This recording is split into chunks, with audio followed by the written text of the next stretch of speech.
All right, let's do this one. This is also, hint, hint, a nucleophilic acyl substitution. And this is like throwing you in the deep end and hoping you can swim. There's a large molecule. You need to pay attention to what parts you can ignore and what parts to focus on. I'll give you a little hint. Coenzyme A, the business end of coenzyme A is the thiol. And all of this stuff over here in gray is an R group that you can ignore and that we summarize as CoA over here. So I've already said too much. I've already given you too much of a hint. The other thing I will give you as a hint, nope, I'm going to stop myself. Okay, go for it on this first mechanism in quiz question 1. Try to identify where the electrophile is, what is the key functional group, and then see if you can figure out how to make it work using the steps we talked about.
This is the kind of stuff I got on my phone.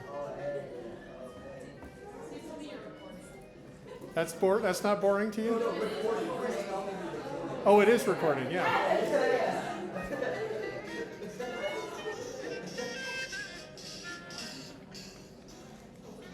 I don't have a license to be performing and broadcasting this on YouTube, so maybe we're going to get in trouble.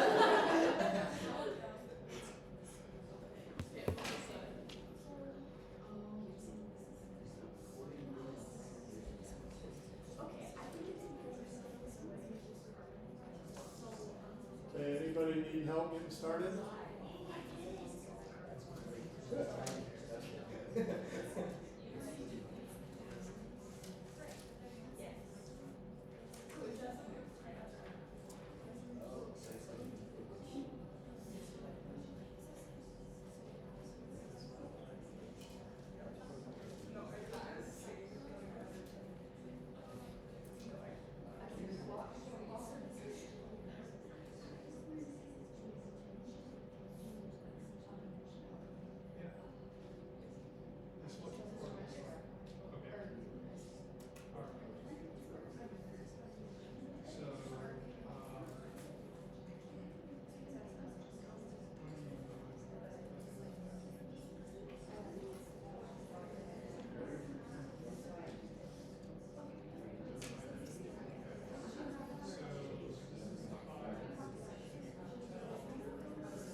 Do not throw away your shot.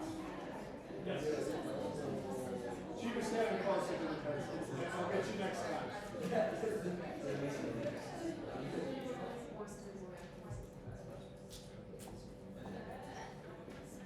Oh, that's something else that's on my playlist, the Hamilton soundtrack. How do I write? Like, is it already on pen mode? Let's see, so if you look up at the top of the screen there, so you can tap any of those symbols to change. Looks like you're on a highlighter now if you want to change to a pen. And then you can change your colors. Those are my lone pages. All right. So Actually, not to the, how do I erase? Because it's not go to the S. yep, that's it. Wait, it came back. Yep, that's fine.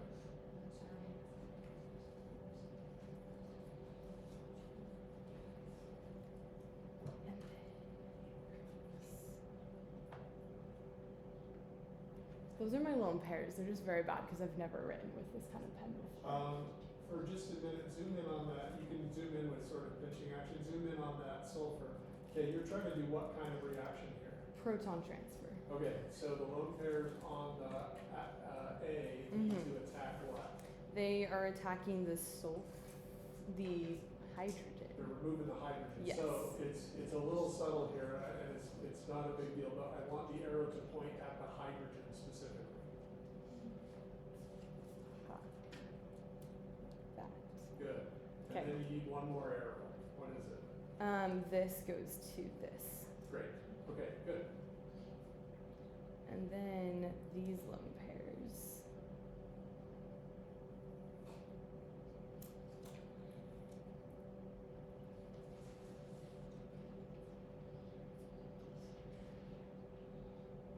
All right. How did you decide to attack that carbon? So I looked at what the result was, and I saw that first of all, I needed to come to one that has these two oxygens because they're these right here on this one with an R group attached.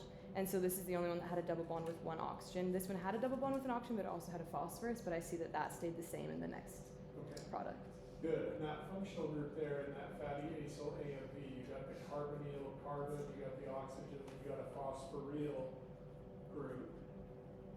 Both of those, as you know, can be attacked. The way you tell which one gets attacked is you look at the product and you see what the nucleophile is bonded to. And in this case, it's bonded to what used to be the carbonyl carbon. Okay. Oh, and by the way, the symbol right on the top panel by the eraser is a laser pointer. So if you want to point to anything, you can click on that. Oh, this one? Yes. Cool. And then just tap the screen with that and circle stuff. Anyway, okay, good. Go on. Okay, so then this is going to go like this and create lone pairs there, Yep. causing that to be negative. And that is an addition. Or, Okay, good. That's an addition reaction. Good. And then it's going to come here. We're going to have lone pairs here that are going to come down, forming a bond there, and then it's going to go like that. Okay, good. So notice that the arrows, these are great arrows, they're starting with lone pairs or with atoms in a bond, and they're pointing towards either like the space between two atoms to make a pi bond, or they're pointing towards a nucleus. When you first don't have a lot of experience with arrows, it's tempting to use the arrows to try to say where the atoms are going. But that's exactly backwards. You use the arrows to say what the electrons are doing. So what kind of reaction is this? Elimination. Great. And then how did you know that you needed to kick off that leaving group? Once again, I looked at the products and saw that the products, the carbonyl carbon is double bonded to that oxygen, with the thiol still attached right there onto the coenzyme A. And so I knew that this oxygen right, wait, I can use the laser pointer. This oxygen right here had to stay with this what is this called? It's a phosphate. Phosphate group. Yeah, so it had to stay there, and so to create that negative bond, you would have to create a pi bond with this oxygen and bounce off that to there. Great, very good. Tell me your name. Hannah. Hannah, all right, let's get Hannah. Okay, great. Thank you. Let's see, the product is a thioester. The starting material was an acyl phosphate. Do you predict this is uphill, downhill, or neutral?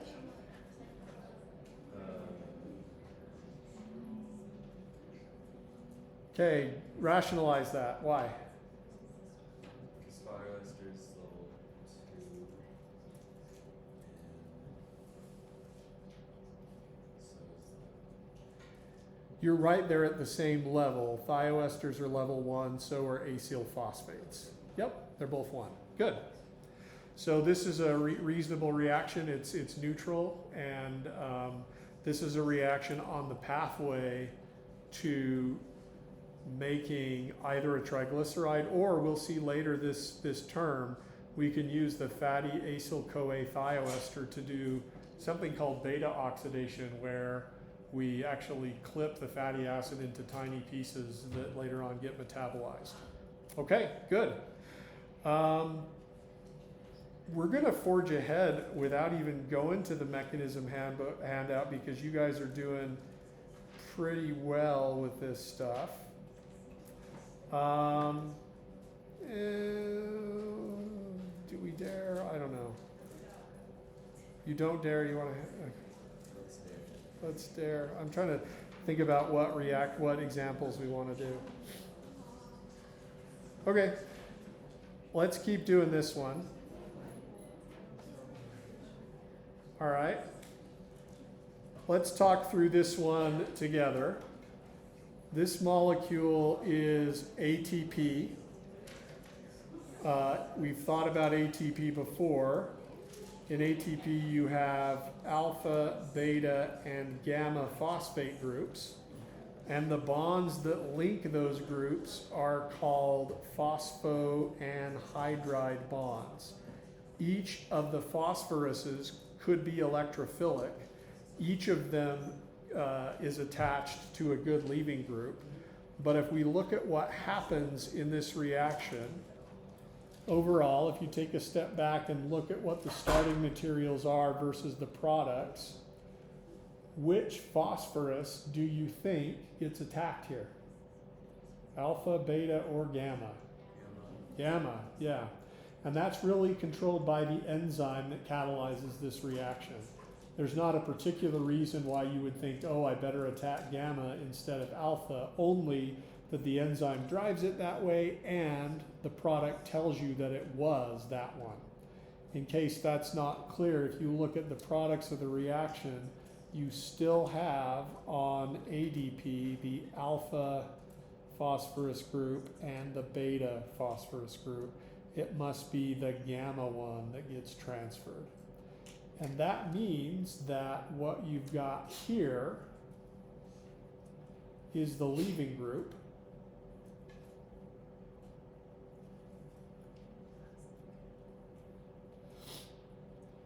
All right, now we need to decide what the nucleophile is. And if you look at this intermediate and identify the phosphorus that got attacked, here's the phosphorus, here's the negatively charged oxygen that used to be the phosphoryl oxygen.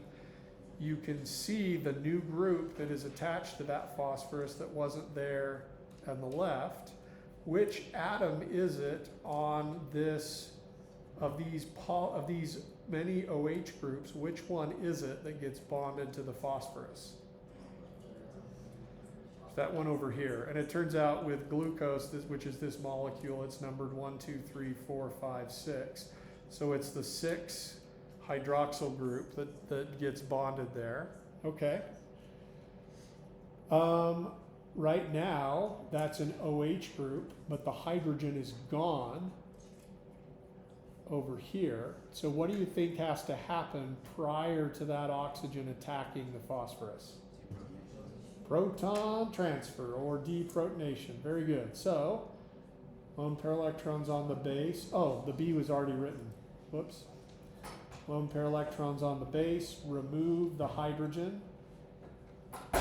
break the hydrogen-oxygen bond. At the same time, lone pairs on the oxygen attack the phosphorus, breaking the phosphoryl pi bond, and electrons go out onto the oxygen.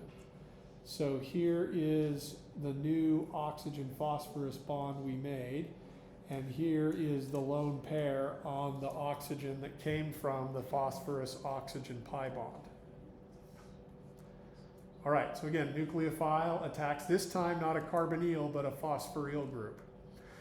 My goal for you today is for this kind of thing to start looking boring, not because you don't understand it and you'd rather be somewhere else, but because you understand it and you're starting to see the common themes. I want you to look at something like this and be, that's so boring, that's just an addition step.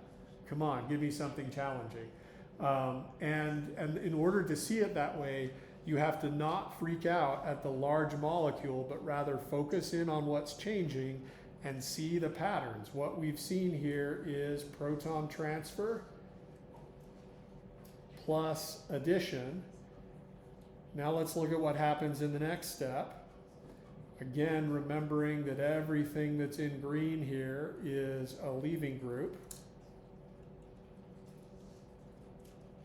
All right, now looking down on the product, what do you think happens here? Elimination. And you can tell that that's a possibility because you have an atom, a negatively charged atom with lone pairs adjacent to a leaving group, and in the product, the leaving group's not there anymore.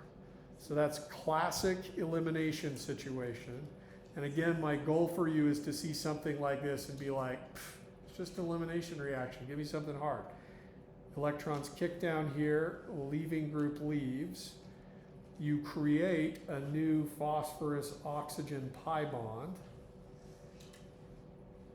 But now the gamma phosphate group is attached to the C6 oxygen, the carbon 6 oxygen on glucose. So this is also, you could also call this nucleophilic, we won't call it acyl anymore, we'll call it phosphoryl substitution, because we had a phosphoryl group, the gamma phosphate, with a leaving group attached to it, and we swapped out the leaving group for the glucose nucleophile. And this is a reaction that's catalyzed by an enzyme that's called a kinase. This is actually the first reaction in the metabolic pathway that's called glycolysis. Yes? So on the first step, how it has E, but then it doesn't have it on the next step, we just assume like the hydrogen is taken by some group. Right, when you see in the first step the hydrogen's there and it's not there in the second step, you can infer that a proton transfer happened and that you need to do that as well. Even if there's nothing showing in the next step. Does that make sense? Like, because the hydrogen disappears, there's nothing to show anything in the second step. That's right. What was present in the first step to indicate where, oh, I see what you're saying. I forgot to put over here as product. That's a mistake on my part. I forgot to put that there. So it will happen? Yes. Oh, okay. Yep. Good question. Yeah. On that same elimination reaction, there's two oxygens that are negative. That's right. Doesn't matter which one you use for that elimination. Great question. There's two oxygens that are negative on this phosphorus intermediate, the pentavalent phosphorus, the one that's attached to 5 different things. Any negatively charged oxygen can kick off the adjacent leaving group. Either one's fine. Yep, great. What else? Let's compare functional groups. The starting material, the electrophile, was a phosphoanhydride. What level is that? That's level 1 reactivity to the max. Now, what's the product? What is the phosphorus now? It used to be a phosphoanhydride. What kind of functional group is it now? Great. Phosphoester, which is level, right, level 2. That means this reaction is uphill or downhill? Downhill, strongly downhill. In fact, when glucose undergoes this reaction, it is committed to the subsequent steps because this step is not reversible. So herein is a marvelous thing. I thought in glucose we were supposed to make ATP, but in this first step, I thought when we metabolize glucose we're supposed to make ATP, but in this first step, you actually consume a molecule of ATP. And that's right. Actually, you have to pay up front in glycolysis to get the payoff later on. There's an investment phase and a payoff phase. And the investment phase is all about committing a molecule of glucose to the pathway. Nature doesn't want to metabolize a molecule of glucose if it doesn't need it. And so glycolysis makes a commitment. Okay, great. Let's keep going, shall we? Other questions you want to ask? Yeah. Could you scroll to the first one? Yeah. So is ester level 1 or level 2? Thioester. And that's the difference. This is a thioester. That's level 1. If it were ester, it would be level 2. Okay. Yep. Great. Others? Yes. Could you explain, on that one we just did, which part, is the whole thing phosphoanhydride? Right. So a phosphoanhydride bond refers to a phosphorus with these oxygens bonded to another phosphate. So this is a phosphoanhydride bond, so's this one, so's this one, so's that one. That's why I was saying that it's pretty reasonable. Well, why doesn't the nucleophile attack the beta phosphorus and then this is the leaving group, or that's the leaving group? Both of those things are reasonable and can happen, but the enzyme controls which one you attack. So it's just the leaving group So the way I would know what to do here is I would just look at the product of that first step, and I would see that my nucleophile is attached to that gamma phosphorus. So there's none of the other phosphoruses that I could have attacked. And then in terms of recognizing the leaving group, I would look after this, I would look at this elimination step and I would see what leaves. And then you could ask, is that a reasonable leaving group? You could draw its conjugate acid, put one hydrogen on that beta phosphate group. I'm going to put OR here because that's just a bunch of other stuff. This is the conjugate acid of this leaving group, and it has a pKa of 7, and our cutoff for being a good leaving group is around 16. So yeah, it qualifies. Okay, good. Well, you've seen a lot of examples of nucleophilic addition, elimination, and proton transfer. We're now going to do sort of substitution reactions. We're now going to talk about some other reactions that are important as well and involve similar steps. We're going to skip on the handout thioester hydrolysis because this is just nucleophilic acyl substitution. So to build your confidence, go home and practice this and see if you can do it. I'll make the right answers available. I'll post them on Learning Suite. But I want you to get to the point where you're like, come on, give me something hard. I totally see that this is a nucleophilic acyl substitution with an addition step and an elimination step. Same thing with this reaction. Substrate level phosphorylation of ADP to ATP. This is on your mechanism handout. I'll give you a hint to this one. Here is the carbonyl oxygen. Here is, oops, I'm giving you the wrong hint. The group that gets attacked is this phosphorus. Here's the phosphoryl oxygen.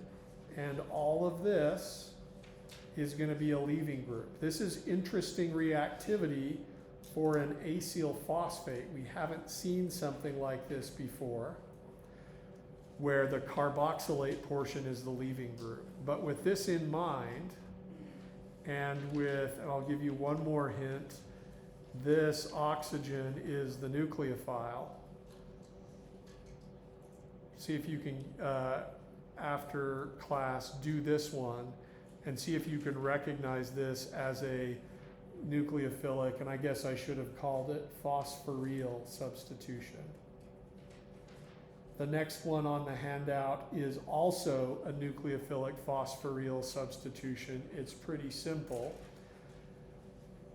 This is, I'll show you just briefly to get you started. This is a phosphorus, that's a phosphoryl oxygen. That's the one that gets attacked.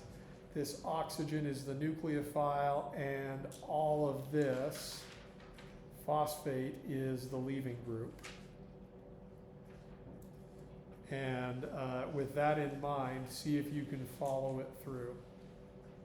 All right. We're now going to do something called keto-enol tautomerization. This is a big word with an ATION at the end of it, which is always kind of confusing. As I think I pointed out before, protons that are adjacent to the carbonyl carbon at this alpha position are more acidic than you would expect for an sp3 hybridized carbon-hydrogen bond.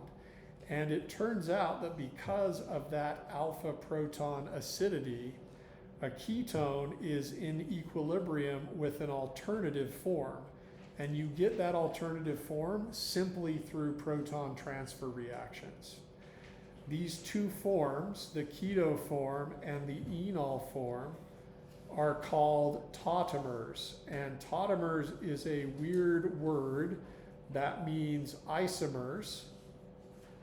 That's where the mers at the end is, isomers, but they differ only in the location of a hydrogen and a pi bond. And always they can be interchanged only or interchanged by proton transfer alone. So there's no other stuff that's got to happen here. So if you look at this reaction, this is the proton on the alpha carbon that's going to get removed by lone pairs on this water molecule. And this in pink is going to be the proton that ends up on the carbonyl oxygen. I should have chosen a different color. I'll choose, I don't know what to choose. Purple? Not great.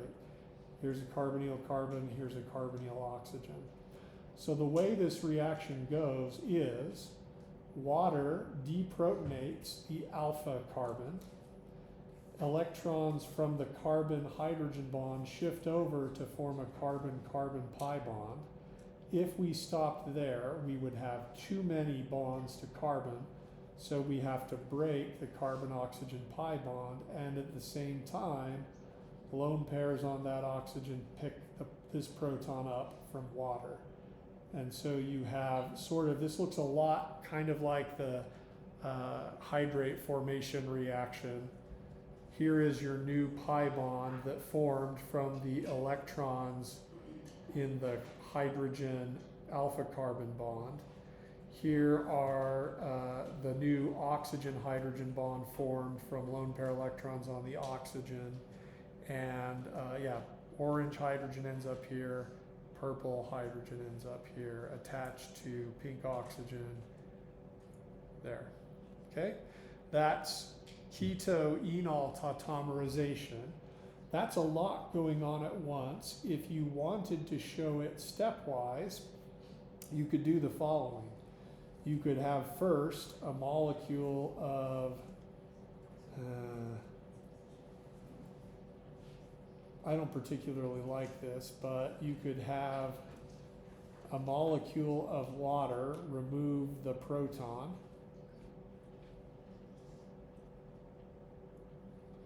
I don't like this because water is not a very strong base. That would lead to this intermediate with a negative charge on the alpha carbon. That intermediate is called an enolate. You've seen a proton transfer reaction that generates an enolate. And the enolate has a resonance form where the negative charge is on the carbonyl oxygen. You can push arrows to get from this resonance structure of the enolate to that one.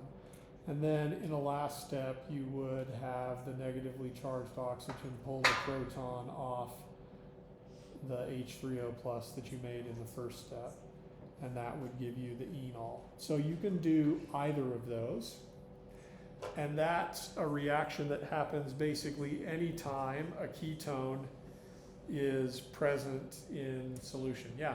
Do we have to learn how to write out this stepwise? No, if you want to draw it like this, more power to you. For some people, having so many arrows at once is a problem, and so they like to see it out stepwise. Yeah?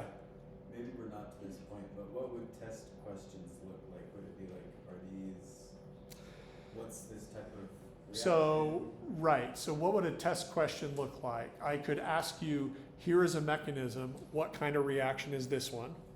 And you could choose among the various elementary steps that we've talked about: addition, elimination, proton transfer. Alternatively, I could say this starting material turns into this product. Which of these mechanistic steps is correct? And then I could show you the correct one with some alternatives. You want to see a bogus alternative, I can imagine. Or you don't, but you should want to. So here is a bogus alternative. I still don't like it. There we go. Deleted.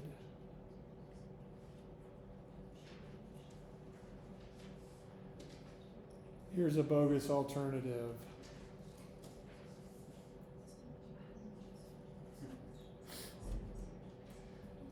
And I just add a third arrow just for completeness. If you don't know what mechanisms are and you see the products as this, suddenly that looks totally reasonable to you because you're like, everything ends up in the right place. Arrows don't start with hydrogens, ever. Okay. It probably would be something as simple as like which phosphate is getting attacked. It could be something as simple as which phosphate's getting attacked, like up here, or let's see, what was the example we did? Was that on the quiz? It could be as simple as that, in the sense that only this mechanistic step would lead to this product. So you would see this intermediate, or you would see this product, and if I drew arrows of this oxygen attacking a different phosphorus, you could look at the product and say, that mechanistic step looks decent, but it doesn't lead to the product, so it can't be right.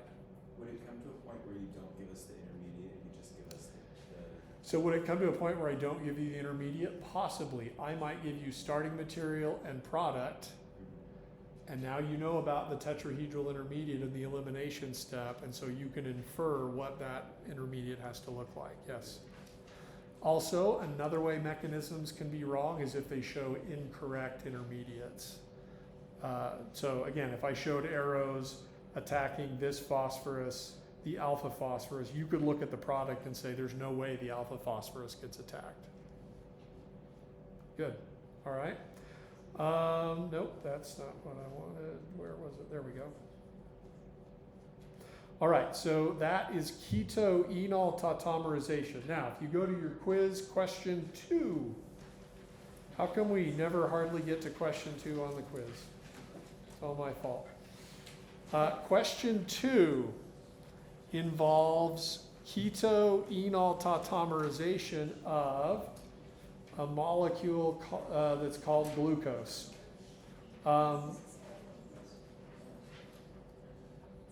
So, how can you tell that this is keto-enol tautomerization? Well, as I look at the starting material, I notice the aldehyde. As I look at the product, I notice the aldehyde is gone, and in its place is a carbon-carbon double bond, and what used to be the carbonyl is an OH group. That's what we call an enol. Okay? What's that? An enol is a carbon-carbon pi bond where one of the two carbons in the pi bond is attached to an OH. Enol. Yep. All right. So, enol keto forms can interchange. This is the keto form, or the aldehyde form is fine. We're going to interchange these two only using proton transfers. And you've got HA up here, some acid group that you can use. I'll give you a hint. This is the carbonyl carbon that matters. This is the oxygen that's going to pick up a proton. This is the alpha hydrogen that needs to be removed. You're going to want a pi bond to be between alpha carbon and carbonyl carbon. And I'm going to illustrate those over here as well. This is the alpha carbon.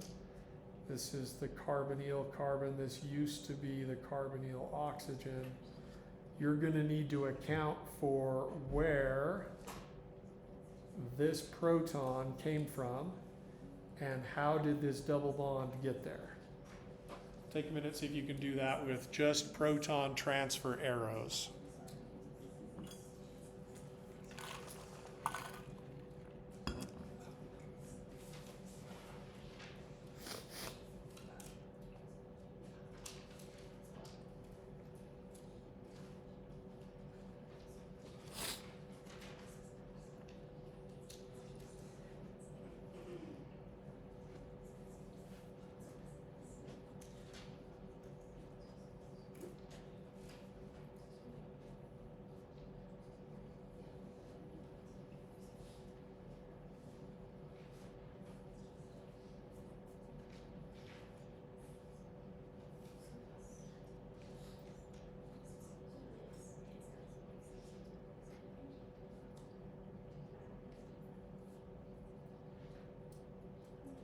Tired. We've been here for an hour and 45 minutes. When is this going to be over? This is what your children say to you during state conference.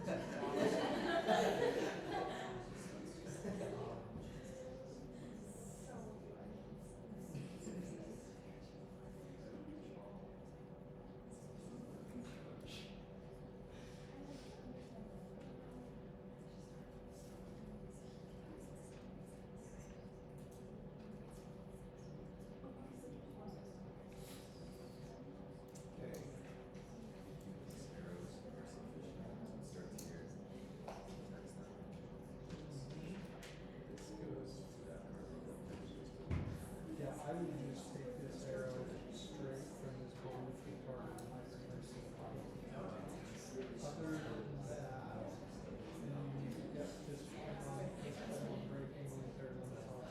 Yep. It's never gonna attack the decay. It's like it will never take a hydrogen from somebody. If it could reach, if it was in the right place, I believe. Like this can rotate right here. No, and overall, notice that this it's like, so it's possible you could do that. Normally, you need enzymes. Okay. Ange, do you want to try Uberate? That's okay, give it a try.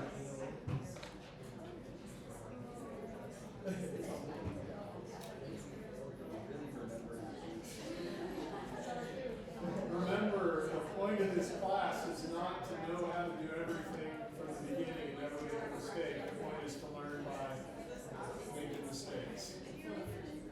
Okay. So I don't know exactly how I got there, but what I have is that these lone pairs somehow come up here, Okay, good. You need to break the pi bond.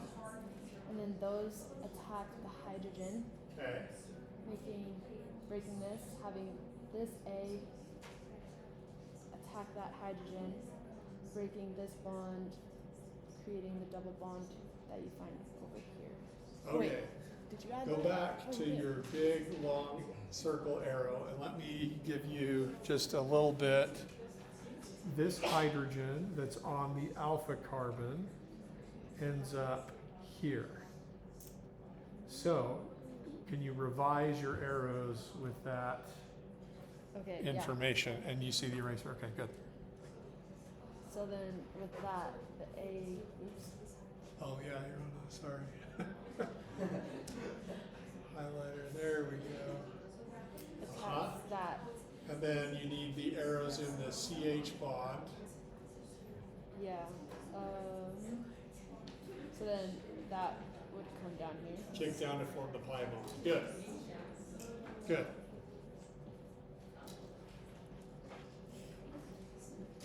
Oh no. Undo. I'm just messing this up. That's fine. There you go. Okay, great, thank you. Just one, as we're finishing up, one alternative to all of this that you could do, you'll see if you, no, I didn't mean, I wasn't, don't be offended. Oh, are you sad I erased, I was gonna show you an alternative, that's all. No. Okay, there's two sort of ways I can think about doing this. One is exactly what Ange did, which is this, right? And some people are like, that's way too many arrows. Can I do something like this? So let me show you the alternative. Some people will do this. They'll say, okay, let's have the electrons in the hydrogen acid bond go here. Then let's kick these electrons here. Then let's have these electrons go there. Fewer arrows, it communicates basically the same thing. That's fine too. All right, we're done. I will hang out here for anybody that wants to talk about exam problems. Otherwise, I'll see you tomorrow.